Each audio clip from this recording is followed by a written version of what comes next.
전문가 따라가기. 사람들은 책을 어떻게 읽는지 잘 모르지만 나는 책을 한 권 읽는데 시간이 굉장히 많이 걸린다. 왜냐하면 하나하나 다 요약하면서 읽기 때문이다.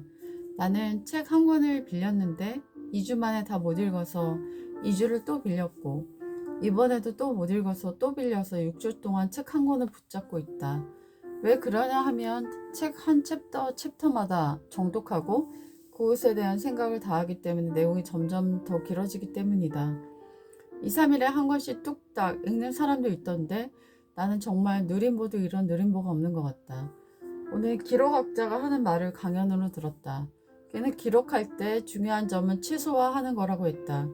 꼭 필요한 것만 극단적으로 최소화해서 메모해야 된다고 이야기했고, 그리고 한 챕터를 다 읽고 나서 그가 썼던 언어가 아닌 자기화된 언어로 요약해야 한다고 이야기했다.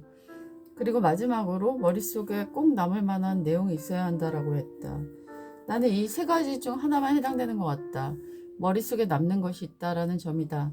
왜냐하면 하나하나 정독하며 읽기 때문에 머릿속에 남는 것이 꽤 많다. 그래서 몇 년 전에 읽었던 내용도 토시 하나 안 틀리고 워딩 그대로 기억하는 내용도 있고 내 삶에 실질적 변화를 일으킨 것들도 많이 있다. 왜냐하면 나는 대충 읽는 게 아니라 또박또박 정독해서 읽기 때문이다. 사실 난 최소화해서 메모하는 것이 싫다. 왜냐하면 메모하고 싶은 내용이 너무나 많기 때문에 간단 명료하게 요약해서 채워야 할 필요는 없다고 생각한다. 그리고 나만의 언어로 만들어 요약할 필요도 없다라고 생각한다. 왜냐하면 그들이 쓰는 표현이 너무나 아름답고 감미롭기 때문에 그대로 기억하고 싶다. 표현을 그대로 외우고 싶은데 다 외울 수 없는 것들은 사진을 찍어서 저장해 두기도 한다. 왜냐하면 생각이 날 때 다시 한번 그 부분을 읽어보고 싶기 때문이다. 오늘 독서한 곳에서는 한 장의 사진만을 찍었다.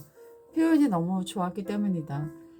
20년 동안 대학에서 가르친 전문가의 말이 나는 그다지 와닿지 않았다. 그는 기록학자이지만 그 기록학자의 말대로 한다고 해서 모든 것이 유익한 것은 아닌 것 같다. 가름, 다른 것을 바꾸어 대신함, 황색 언론, 독자의 시선을 끌기 위해 범죄, 희한한 사건, 성적 추문 등을 경쟁적으로 과도하게 취재 보도하는 저널리즘을 일컫는다. 디스토피아, 유토피아와 반대되는 공동체 또는 사회. 학자는 끊지 말고 끝까지 읽으라고 추천했지만 나는 모르는 단어들이 오늘 이와 같이 발견되었기 때문에 메모하지 않고서는 내가 그 단어들을 다 기억할 수 없을 거라고 생각했다. 심할 때는 10가지 이상의 생소한 단어들과 만나서 내가 메모하지 않고 한 챕터가 끝났을 때 그 단어를 다 기억할 수 있을 거라고 장담할 수 없었기 때문이다. 하지만 그는 전문가이고 오랜 세월을 거쳐 그가 그런 이론을 만든 데에는 분명한 근거가 있을 것이기 때문에 그가 제안한 방식도 반드시 사용해 볼 것이며 그것의 장단점도 내가 분석을 한번 해볼 것이다. 그리고 좋았다면 나의 제자들에게도 그 방식을 알려주고 싶다. 39kg 19살.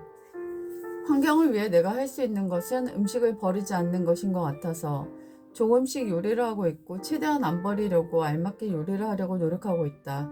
그랬더니 냉동실도 텅텅 냉장실도 텅텅 비어있다. 남들은 명절이라고 전부치고 많은 요리를 하던데 나는 명절 요리를 하나도 하지 않았다. 우리는 기독교라서 집안에 제사가 없어서 전을 부치거나 명절 음식을 할 필요가 없기 때문에 특별히 우리가 먹고 싶어서 하지 않으면 명절 음식이라는 것을 구경하기는 어렵다. 나는 동그랑땡 정도는 부치고 싶은 마음도 들었지만 이미 냉장고에 반찬이 몇 개 있기 때문에 다 먹고 나서야 반찬을 하겠다라는 원칙을 세워서 하지 않았다. 나는 사람들의 브이로그 보는 것을 좋아한다. 오늘도 어떤 사람의 브이로그를 보았는데 그들이 먹는 밥상이 나왔다. 그녀는 신혼이기 때문에 열심히 반찬을 준비해 밥상을 아름답게 차렸다. 물론 신혼이라서 더 정성을 들인 것도 있지만 반찬의 종류가 10가지가 넘었다. 너무나 많은 반찬들을 먹는 것을 보면서 깜짝 놀랐다. 그렇게 많이 먹는 것은 좋지 않을 뿐더러 음식물 쓰레기도 많이 나올 텐데 라는 걱정이 남의 밥상을 보면서 들었다. 내 밥상이라도 반찬을 줄여가면서 적당하게 먹는 습관을 들여야겠다라는 생각이 들었다. 난 개인적으로 사람들이 식당 사진을 올렸는데 10첩 반상, 20첩 반상 이런 밥상 차림의 음식점 사진을 보는 것을 좋아하지 않는다. 사람이 그렇게 많이 먹을 수 없기 때문에 대부분 남길 수밖에 없다. 그리고 그 반찬을 재활용하지 않는 양심적인 가게라면 그 반찬들은 전부 다 버려지는 것이다. 나는 뷔페에 가는 것을 좋아하지 않는다. 사람들이 밥을 먹고 나서 수거통에 접시를 넣는 걸 봤는데 많은 음식들이 버려지고 있었다. 자신이 먹을 것 같았는데 막상 먹어보니 배가 불러서 더 이상 먹을 수가 없거나 아니면 더 맛있는 것을 먹기 위해 덜 먹고 버리는 것들이었다. 아프리카나 우리나라에서도 많은 사람들이 굶고 있는데 이렇게 버려지는 음식이 있다는 것은 죄악에 가까운 것 같다. 나는 북한에 관심이 많아서 북한 사람들의 브이로그나 북한 사람들의 생활에 대한 이야기를 자주 보는데 북한에서 탈북한 고등학생이 처음에 와서 잰 몸무게가 39kg였다. 근데 그는 2달 만에 50kg가 더 찌는 모습을 보이게 된다. 그리고 키도 170에 왔는데 나중에는 179까지 키가 자라났다. 같은 한반도에 살고 있으면서도 전혀 먹지 못해 몸무게를 30kg를 9kg를 갖고 있는 19살 학생이 있다는 사실에 나는 너무나 끔찍하고 마음이 아팠다. 그리고 북한에서는 어제 잘 지내던 사람이 오늘 안 보이면 그 사람은 굶어 죽은 것이란 이야기를 들었다. 우리 한민족이 이와 같이 굶어 죽는다니 너무나 마음이 아프다. 오늘 어느 카페에서 자기 친정엄마가 너무 손이 커서 요리를 많이 해서 음식을 맨날 싸주는데 정말 화가 나서 못 견디겠다는 글을 보았다. 한쪽에서는 먹을 게 없어서 굶어 죽는데 한쪽에서는 맛있는 음식을 싸주는데도 싫다고 하는 그런 이야기를 들으니 공평하지 않은 세상에서 마음이 참 시리다. 쓰레기에 관심이 있는 사람들? 나는 배우 중에 최강희를 좋아한다. 예쁘고 사랑스럽기도 하지만 그녀의 독특한 행보에 유난히 관심이 가기 때문이다. 그녀는 우울증을 앓았다고 했다. 그리고 그 우울증을 극복하기 위해서 많은 노력을 한 것으로 안다. 최근에 그녀의 행보가 많이 놀라웠는데 고깃집에서 알바를 하고 청소 알바를 하며 시간을 보내고 있었고 시대를 흔들었던 여배우가 할 만한 일들은 아니었다. 최근에 그녀는 환경미화원 체험을 했다. 거기 등장하는 환경미화원들의 인성과 모습이 너무나 온유하고 부드러워서 굉장한 호감을 느꼈다. 그녀는 트럭에 매달려서 쓰레기를 치우는 강도 높은 일을 체험했는데 잠깐 쉬는 시간에 들어와서 그녀는 정신을 잃고 잠든 것을 봤다. 너무 힘든 일이었기 때문이었다. 그와 같은 극한의 상황 속에서 일하는 우리 청소 노동자들의 삶을 보니 마음이 아프고 너무나 고마운 마음이 들었다. 그리고 나는 나의 쓰레기 아저씨라는 유튜브를 좋아하는데 거기에서 그 배우가 한 말이 인상적이었다. 자기는 선물 받는 것을 좋아하지 않는다고 했다.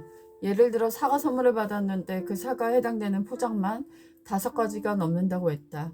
플라스틱, 비닐, 나중에 보자기로 포장한 것까지 그 많은 것들을 겹겹이 벗겨야 비로소 사과와 만날 수 있다고 했다. 그래서 자기에게 감사와 고마움을 표현하고자 하는 사람들은 선물을 주지 않았으면 좋겠다라는 말을 했다. 왜냐하면 포장지 때문이었다. 오늘 비누를 다 써서 새 것을 뜯었는데 플라스틱 커버와 밑에 종이 상자를 열었는데도 안에 비닐로 한 번 더 포장되어 있었다. 이렇게 많이 포장한 이유가 있는 걸까 하는 생각이 들어서 넘쳐나는 쓰레기 때문에 마음이 아팠다. 저번 주 수요일부터 쓰레기를 버릴 수 없어서 목금토 3일이 지났는데 쓰레기가 쌓인 것을 보며 한숨이 나왔다. 아무리 비닐을 받지 않고 아무리 에코백을 들고 가도 기본 포장은 어떻게 할 수 없기 때문에 쓰레기는 계속 나온다. 쓰레기가 쌓일수록 범민도 쌓인다. 명문대 3인방? 오늘 뉴스에서 다소 충격적이고 마음 아픈 것을 보았다. 명문대 3인방이 청소 노동자의 시위를 보고선 그들을 고소한 것이었다. 그들은 너무나 열악한 환경에서 일하고 있었는데 시간당 400원 정도의 월급 인상과 그들이 씻을 수 있는 샤워실을 갖게 해달라는 아주 작은 조건을 위해서 그들은 시위를 하고 있었다. 학교는 나몰라라 방치하고 있었고 그 소리가 수업권을 방해한다고 3명의 인간미 없는 학생들이 청소 노동자들을 고소한 것이었다. 경찰과 판사는 그들의 죄 없음을 선언했고 3명의 대학생들에게 소송 비용까지 지불한다고 판결이 내렸다. 하지만 그들은 또 다시 소송한다고 한다. 명문대를 달면 뭐하나. 그들의 인간미는 그들의 지식만큼 도달하지 못하고 있었으니 참으로 안타깝다. 감동받았던 포인트가 있었는데 재원생들이 들고 일어나서 시위를 한 것이다. 청소 노동자들의 요구를 들어주지 않는 학교가 학생들의 수업권을 방해하는 주범이란 이야기를 하고 있으며 졸업한 학생들 중에 변호사 출신들이 오히려 청소 노동자들의 손을 들어주며 변호해 주었다는 것이었다. 여론에 불리해진 한 명이 항소를 포기했다고 하고 2명이 다시 한번 그 청소 노동자들을 소송한다고 하니 너무나 그들의 인간미 없는 행동이 사람들의 마음에 화를 불러일으키는 것 같다.